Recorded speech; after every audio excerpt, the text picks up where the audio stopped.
Doctor Henry Kissinger نے افغانستان کی تقسیم کا جو خطرہ ہے اس کا اشارہ دیا ہے اور یہ کہا جی کہ افغانستان جو ہے اگر یہاں پر اسٹیبلٹی قائم نہ ہوئی تو اس کا نتیجہ جو ہے وہ افغانستان کی تقسیم کے نتیجے میں نکلے گا۔ میں تو ذاتی طور پہ بالکل افغانستان کی تقسیم کے حق میں نہیں ہوں۔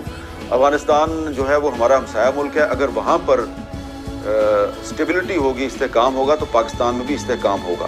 اور ہمیشہ میں نے علامہ اقبال کا جو افغانستان کے بارے میں جو ایک موقف ہے، ان کا جو ایک خیال ہے، اس کو میں نے بیان کیا ہے اور آج میں دوبارہ وہ خیال آپ کی خدمت میں پیش کرتا ہوں۔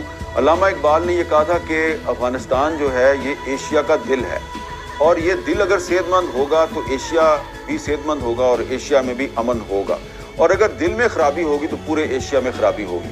تو اس لیے اس وقت امریکی پالیسیوں کی وجہ سے پاکستان اور افغانستان ایک دوسرے کے آمنے سامنے ہیں اور افغانستان میں انسٹیبلٹی ہے۔ کہا جاتا ہے کہ افغان عوام جو ہیں وہ طالبان کے ہاتھوں یرغمال ہیں، لیکن ایسا لگتا ہے کہ پوری دنیا اس وقت ڈونلڈ ٹرمپ کی پالیسیوں کی یرغمال بھی ہے، اور ڈونلڈ ٹرمپ جو ہیں وہ ان کی پالیسیاں وہی ہیں جو جارج ڈبلیو بش کی پالیسیاں تھیں۔ تو امریکہ کا جو افغانستان کا ایڈونچر ہے، اس کا پاکستان نے بہت نقصان اٹھایا۔